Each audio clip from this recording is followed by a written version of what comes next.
देखिए ये जो किला आप पिक्चर में देख रहे हैं, ये किला गोमती नदी के पास में ये बना हुआ किला है।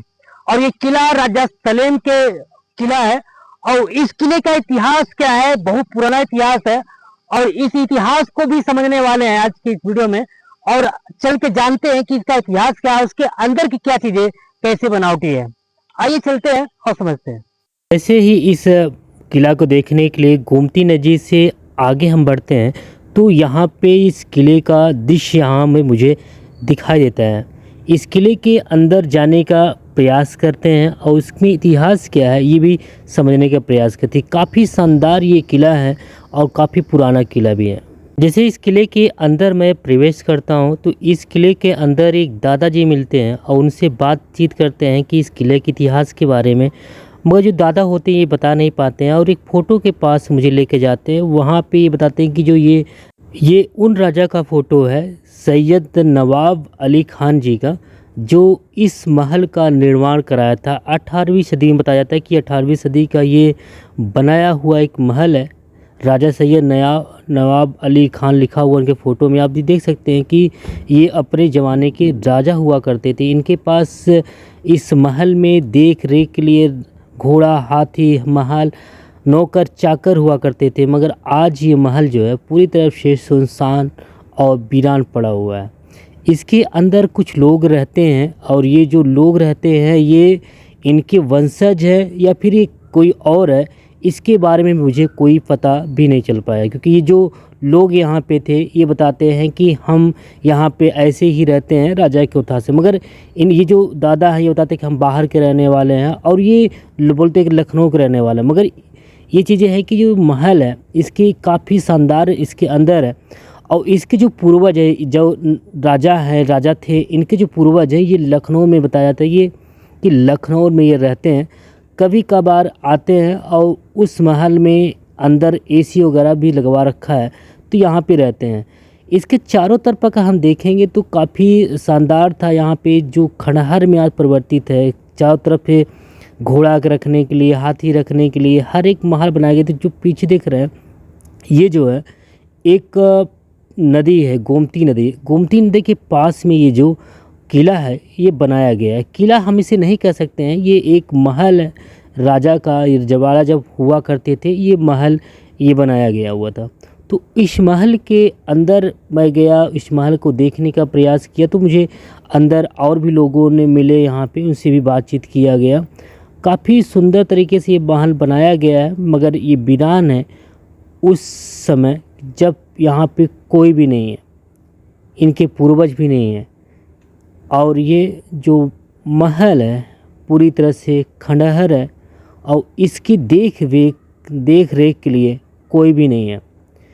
अगर हम यहाँ पे देखेंगे तो इधर भी देखेंगे पूरा टूटा पड़ा हुआ है। ये हमारे देश की इतिहास है कि हमारे उस ज़माने में ऐसे महल बनाने के लिए न जाने कितने पैसे और कितने चीज़ों की इस्तेमाल किया जाता था। और ये जो इस तरह से महल बनाना सबकी बस की बात नहीं होती थी। जहाँ पे आज भी हमारे देश में आज भी लगभग बहुत सारे लोग कच्चे मकान में रहते हैं, खपरेला के मकान में रहते हैं। और उस ज़माने में 18वीं सदी की अगर बात करें तो उस ज़माने में इस तरह से महल बनाना काफ़ी सुंदर अच्छा माना जाता था। क्योंकि उस समय वही बना पाता था जिसके पास धन दौलत हर चीज़ की सुविधा हुआ करता था। तो इस तरह के जो राजा थे, रजवाड़े थे, जिनके पास हर चीज़ व्यवस्था थी, यही इस चीज़ को निर्माण करते थे। और इस राजा के बारे में अगर हमने सर्च करने का प्रयास किया कि इतिहास को सर्च करा और काफ़ी यूट्यूब पे वीडियो देखा, कई गूगल सर्च करने का प्रयास किया, मगर कहीं भी इन राजाओं के बारे में मुझे कोई भी जानकारी नहीं मिली। अब इससे ये पता चलता है कि मुझे यहाँ पे ये समझ में आया कि ये जो बोलते हैं कि ये राजा का महल है तो ये कोई राजा नहीं थे। ये हम ये कह सकते हैं कि उस ज़माने के ये जमींदार हुआ करते थे। जो उस ज़माने के जमींदार हुआ करते जिनके पास धन दौलत हर चीज़ रहती थी तो ये अपने आप को राजा ही समझते थे। और जो लोग होते थे, प्रजा होती थी, ये इनको राजा ही समझती थी, राजा ही बोलती थी। क्योंकि इनके पास ही सारी चीज़ें होती थी, जो ज़मीन जायदाद जो भी थी ये इनके पास होती थी। जो देश के अगल बगल के राजा जो लोग होते थे इनके यहाँ कार्य करने आते थे और राजा महाराजा ये अपने आप को कहलाते थे। दोस्तों ऐसे मैंने बहुत सारे महल को देखा है, चाहे मैं उत्तराखंड में चला गया हूँ या फिर इधर बुंदेलखंड साइड में महोबा, चित्रकूट, बादा, ऐसी तमाम जगह पे मैं गया हूँ जहाँ पे इस तरह से महल मैंने कई महल देखा है। मगर एक चीज़ नोटिस किया है कि इस महल के जहाँ पे राजा महाराजा हुआ करते थे उस महल के आसपास कि जो गांव हुआ करते थे, जो देश हुआ करते थे, लोग हुआ करते थे, ये गरीब हुआ करते थे और आज भी ये लोग गरीब ही है, क्योंकि ये राजा जो होते थे इन सब को एक तरह से गुलाम बना के रखते थे और उनसे ही अपना पूरा काम करवाया करते थे। तो इसलिए ये देश की सारी संख्या देश के लोग गरीब हुआ करते थे। अच्छा, तो यहाँ पे ये रहते हैं। ज़्यादा जानकारी नहीं, ज़्यादा जानकारी जैसे आप यहाँ पे रहते हैं। अच्छा, यहाँ के जो इनके जो ये जो जिनका बनाया हुआ है, इनके जो पूर्वज है, ये लोग कहाँ रहते हैं? लखनऊ में। क्या नाम है? हाँ? क्या नाम है?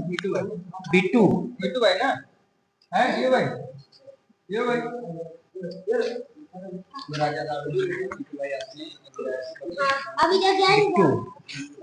यहाँ पे कुछ लोगों से मैंने मिला जो यहाँ पे रहते थे और इन्होंने कुछ भी बताने से मना कर दिया क्योंकि इनको कुछ भी पता नहीं था। यहाँ पे इस महल में रहते हैं, देखभाल भी करते हैं और अपना यहाँ पे बिनाई वगैरह भी कुछ काम करते हैं। और ये कौन लोग हैं ये भी बता नहीं पाए। और मुझे जहाँ तक लगता है कि ये इनके पूर्वज भी हो सकते हैं या फिर ये बाहर के कोई और हो सकता है। ये मैं नहीं कह सकता हूँ कि इनके जो राजा थे सैयद नवाब जी इनके ही पूर्वज थे। तो आज की वीडियो में इतना ही समझते हैं कि इनके इतिहास में कहीं जिक्र नहीं है और एक महल है और एक अपने ज़माने के ये एक जमींदार हुआ करते थे बस, और कुछ नहीं। ये किसी प्रकार की कोई राजा महाराजा नहीं थे। तो ये जो स्थान है ये बाराबंकी के ज़िले में पड़ता है, द्विवेदीगंज, राजा सलेम के नाम से जाना जाता है।